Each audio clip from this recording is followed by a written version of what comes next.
Hollywood TV.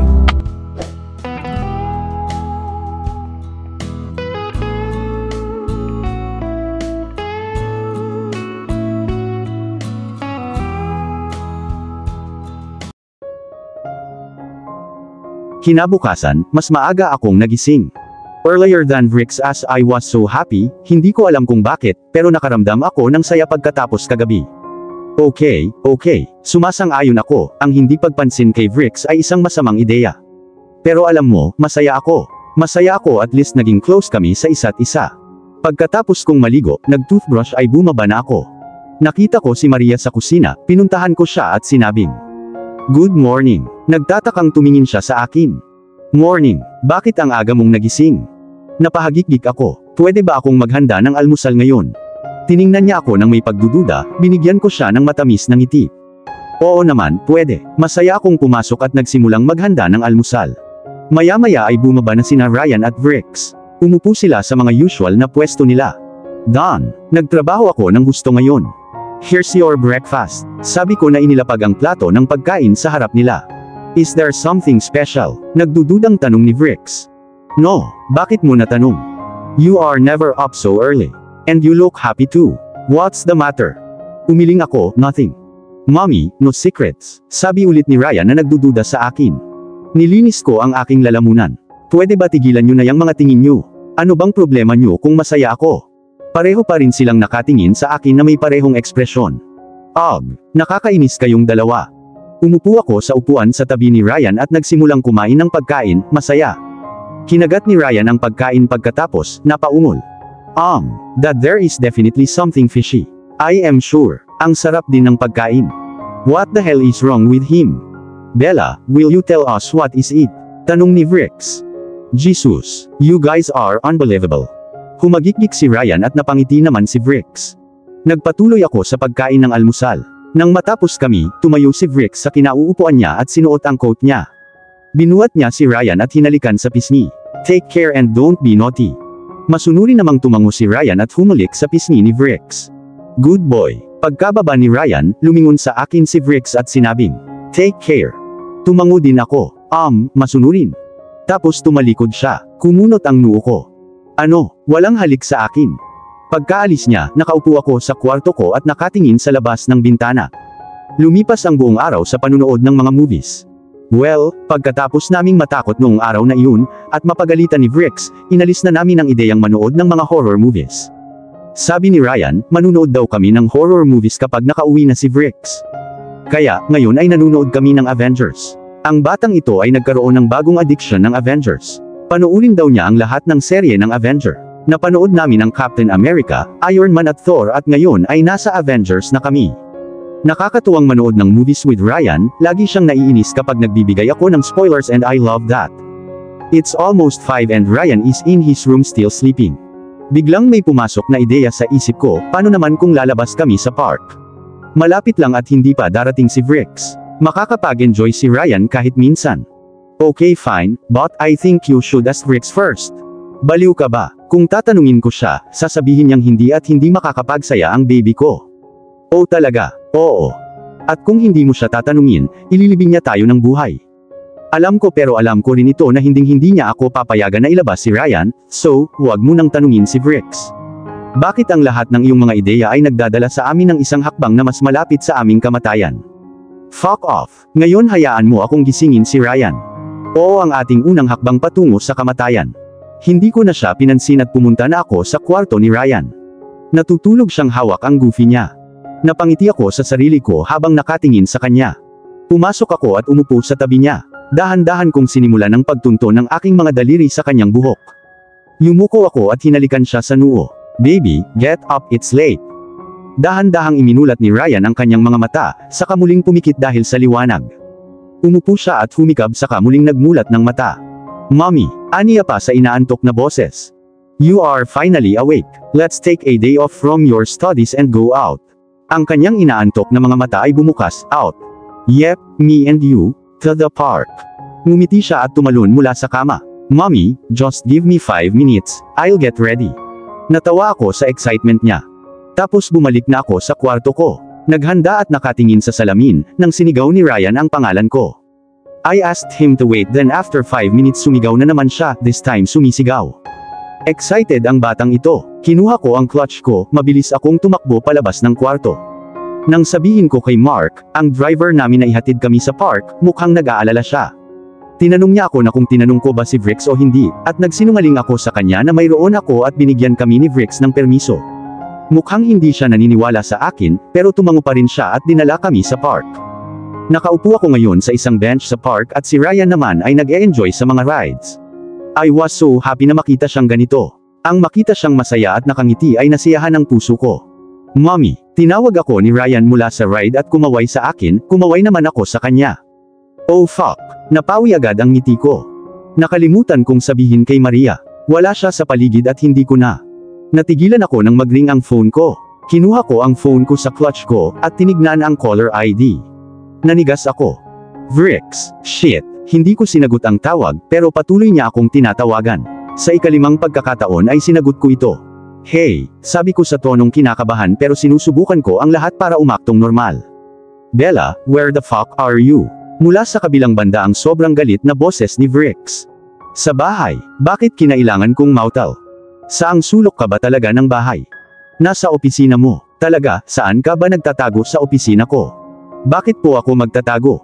Kung ganun, bakit hindi kayo mahanap ni Maria ni Ryan kahit saan sa bahay? Kahit sa opisina ko. Ako ay napakapahamak. Vrix. Bella, you are out with Ryan and on top of that hindi mo sinasagot ang mga tawag ko. Vrix, I am not out. Stop lying to me, Bella. Sigaw niya sa kabilang side na naging dahilan ng pagkabigla ko.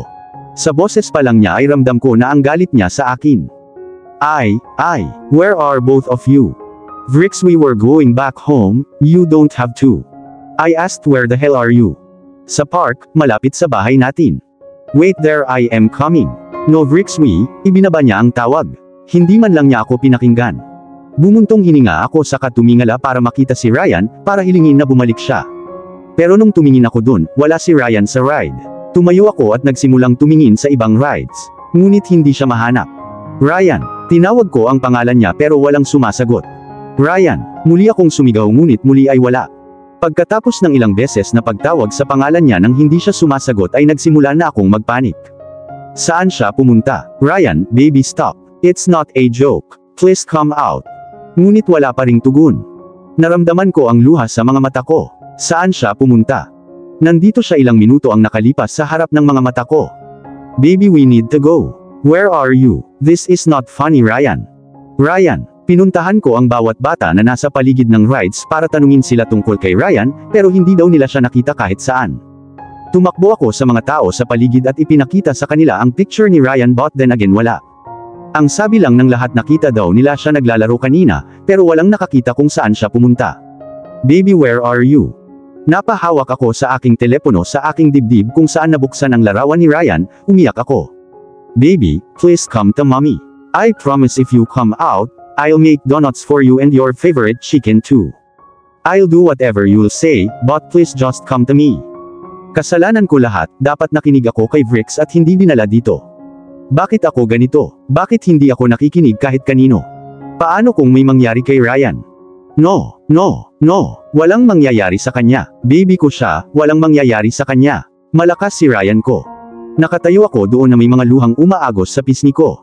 Bella, tumingala ako at nakita ko si Vrix na nakatayo sa harapan ko, galit na nakatingin sa akin. Napalitan ng pagtataka ang mga mata niya nang makita akong umiiyak. Bella, bakit ka umiiyak? Lumingalinga siya sa paligid para maghanap ng kung sino sa katumingin ulit sa akin. Nasaan si Ryan? Hindi ko alam. Ano? Umiling ako. Hindi ko siya mahanap. Nanlaki ang mata niya. Anong ibig sabihin na hindi mo siya mahanap? He was with you, right? He was, pero ngayon hindi ko na siya makita kahit saan. Walang sinasabi na tumakbo si Vrix papunta sa rides at sinimulang hanapin siya, tinawag niya ang kanyang pangalan. Pero walang bakas si Ryan. Hinanap niya si Ryan kung saan-saan, sinusundan ko lang siya. May dalawang bakuran sa park. Tumakbo si Vrix sa isa, kung saan hindi ko pa siya hinahanap. Sa wakas ay huminto si Vrix sa harap ng isang grupo ng mga bata. Napatigil din ako sa pagkalito, tumingin sa kanya. Naningkit ang kanyang mga mata na tumingin doon ng malapitan. Sinundan ko rin siya ng tingin. Shit, bulong niya at tumakbo papunta doon, tumakbo rin ako kasama niya, nalilito pa rin. Pinatabi niya lahat ng bata at nandoon siya.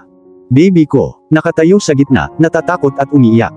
Everyone out now. Sinigawan ni Vrix ang lahat ng mga bata na nakatayo doon, na tinatakot ang lahat.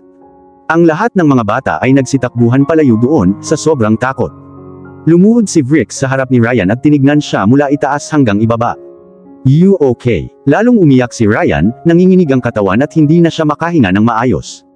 Nanlaki ang mata ko, nagpanic attack na naman siya. Hinagod ni Vrix ang likod ni Ryan. Hey, it's okay, it's okay. I am here. Hinawakan niya ng mahigpit ang kamay ni Ryan. I am here baby, no one will hurt you. Okay, let's count. 1, 2, 3, 4, 5, 6, 7, 8, 9, 10. Feeling better? Tanong ni Vrix. Tumango si Ryan na humihikbi pa rin. Pinunasan ni Vrix ang mga luha niya at niyakap siya ng mahigpit na huminga ng malalim. You scared the shit out of me today. Humiwalay sa pagkakayakap ay tumingin siya kay Ryan. What did they do? Bumaba ang tingin ni Ryan na nangingilid ang mga luha sa kanyang pisngi. I wanted to play with them, football, pero pagdating ko at tinanong ko kung pwede bang mag-join, but sinabi nila na no at tinulak ako. I was going back to mommy when they blocked my way and hit me with the football, at hinila ang buhok ko. This time mas lalo siyang umiyak at niyakap si Vrix. Tumayo si Vrix at binuhat si Ryan sa kanyang mga braso. Papagalitan sila ni Dad. Okay. Tumango si Ryan, at itinago ang mukha sa leeg ni Vrix. Binuhat ni Vrix si Ryan papunta sa kotse, sinundan ko siya sa likod. Pinapasok si Ryan sa loob ng sasakyan. Papunta na sana si Vrix sa driver's seat nang hawakan ko ang kamay niya. Vrix, I was just, not now Bella, you have a lot of explaining to do at home. Save it, sabi niya sa sobrang seryosong tono. Mukhang galit na galit siya kaya wala na akong lakas ng loob na magsalita pa. Pinagbuksan ako ng pinto ng sasakyan na nakakuyom ang panga. Get in, now. Pagkarating namin sa bahay, hinatid ni Vrix si Ryan sa kwarto niya. Hindi niya ako hinayaang kausapin si Ryan kahit isang beses. Nanatili ako sa sala. Dumating si Maria sa sala pagkatapos ng ilang sandali, umupo siya sa tabi ko. Okay ka lang, Bella? Tumingin ako sa kanya at sinabing, I don't know what's gonna happen. I'm so scared Maria, Vrix is not talking to me. Sabi niya we'll talk later pag uwi namin, but every moment is killing me. I am so scared. Niyakap ko siya, umiiyak. Dapat hindi mo na siya pinalabas Bella, tinanong mo muna dapat si Sir. Alam kong dapat, pero naisip ko na hindi niya kami papayagan, kung tatanungin ko siya. Tapos hindi kita mahanap kahit saan at umalis ako. Hinagod niya ang likod ko at sinabing, huwag kang matakot Bella. Okay lang. Paano ako hindi matatakot, galit na galit siya. Subukan mong ipaliwanag sa kanya ang lahat. Sigurado akong maiintindihan niya. Maria, nakagawa ako ng napakalaking pagkakamali. Hindi ako mapapatawad ni Vrix ng ganito kadali. Anong gagawin ko ngayon? Alam mo galit na galit siya kaya hindi niya ako hinayaang makausap si Ryan kahit isang beses. Ayos lang Bella. Patuloy akong humihikbi, habang pilit niya akong pinapakalma. Maya-maya, bumaba na si Vrix, agad akong tumayo sa couch, si Vrix naman ang nasa harapan ko. Tiningnan ko siya ng may takot na tingin. Saglit niyang tinitigan ang umiiyak kong mukha, walang emosyon ang mukha niya. Lumipat ang tingin niya mula sa akin kay Maria at sinabing, mag-isa lang si Ryan sa kwarto, pwede mo ba siyang samahan for some time? Tumango si Maria, binigyan ako ng isang apologetic look, umakyat siya sa itaas. I was about to apologize pero hinawakan ni Vrix ang wrist ko at kinaladkad ako paakyat. Walang kiligo sinasabi, nagpatuloy ako sa paglalakad. Nang makarating na kami sa room namin, binitawan ni Vrix ang kamay ko. Hinawakan niya ito ng mahigpit kaya sigurado akong nasugatan ito. Nakatayo ako doon na nakadikit sa dingding, habang si Vrix naman ay nakatayo sa harapan ko na nakalagay ang mga kamay sa bulsa ng pantalon. Nakahubad ang coat at kurbata niya, naka-shirt siya na kulay gray. Ano ang rule number 6 Bella? Naalala mo ba? Sabi ni Vrix sa mahinahong boses. Kalmado bago ang bagyo, tumango ako. Good. Ano yun? Tanong niya. Sinimulan ko sa sobrang mababang boses pero sapat na para marinig niya ang that wherever I. Louder. Ungol niya kaya napaatras ako sa takot. Napalunok ako ng malakas. That wherever I take Ryan, I must inform you. Sa pagkakataong ito ay medyo malakas ang pagkakasabi ko habang nakatingin sa ibaba. Talaga, yun lang ba? No. Then say the whole thing. Where I take Ryan, I must inform you, and if you say no I should not take him there. Lumapit sa akin si Vrix at sinabing, may word ba sa sentence na hindi mo maintindihan ng maayos? Sabay tingin ko sa kanya, it scared the shit out of me, agad akong bumaba. Nakakatakot ang itsura niya. Kinagat ko ang labi ko, pilit kong pinipigilan ang pag-iyak. Walang nakakatakot sa akin ng ganito, kahit si Yaya. I asked you something. No, then why the fuck did you take him out? Sigaw niya dahilan para mapatalon ako sa pwesto ko. I'm sorry. Sorry, really Bella, after everything, you have just a fucking sorry to say. Hinilamos niya ang mukha niya gamit ang isang kamay niya sa kamuling tumingin sa akin. Whatever I say, isn't a joke Bella. That rules weren't a joke. And all the time you break the rules. Dati-rati pinalampas ko yun kasi ayokong awayin ka, pero lagi kang pilitin mo akong gawin iyon. Umiling ako. No, Vrix. Yes Bella, nakita mo si Ryan ngayon, nakita mo ang kalagayan niya. Napaka-sensitive niya Bella, nakakakuha siya ng panic attacks and these are not good, I think you know that pretty well. Still you have to make things difficult. I just wanted him to enjoy and meet with other kids. He has stayed so many years alone, bakit sa tingin mo biglang mababago mo ang lahat? Pero at least matry natin. No we can't, Bella, I married you to take care of him, not to make things more complicated, not to cause him pain. Don't try to change our lifestyle, dahil hindi mo kaya. Marahan akong tumango, hinawakan ni Vrix ang magkabilang braso ko, at hinila ako palapit. Kumuyong ang panga niya, nanlaki ang mata ko sa mukha niya, puro galit ang mga mata niya. Kung may mangyari man sa anak ko, uulitin ko kahit ano, I swear Bella I will destroy you. Siya ang mundo ko at kung siya ay masaktan. Sa susunod dahil sa'yo, hindi na ako magdadalawang isip na gawing impyerno ang buhay mo. Kasabay noon ay binitawan niya ang aking braso, marahas at lumabas ng kwarto. Nakasandal ako sa dingding, napaupo ako sa sahig. Inilapit ko ang mga paa ko sa dibdib ko, napaiyak ako. Makalipas ang ilang minuto naramdaman kong may humawak sa ulo ko. Inangat ko ang ulo ko para tignan kung sino yung tao, si Ryan pala, nakatayo sa harap ko na may malungkot na tingin. Agad kong pinunasan ang luha ko at pilit na ngumiti. Mommy, I am sorry. Maluha-luha na sabi ni Ryan.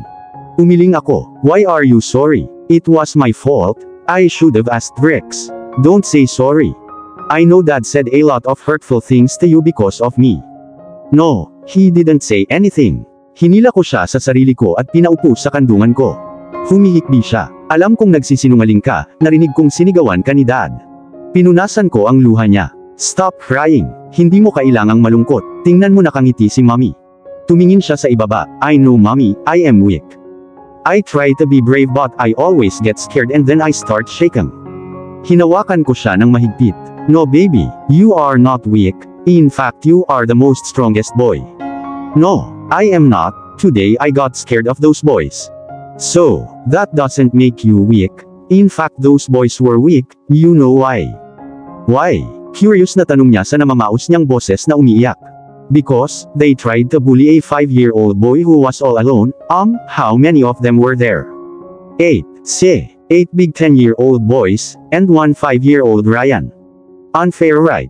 Tumango siya. So, when my Ryan will grow up he will be able to fight all of them. Yes like Captain America. Isang maliwanag na ngiti ang sumilay sa kanyang mukha. May naisip tuloy siya tapos sumimangot ulit. But mommy, may shield si Captain America para labanan ang masasamang tao.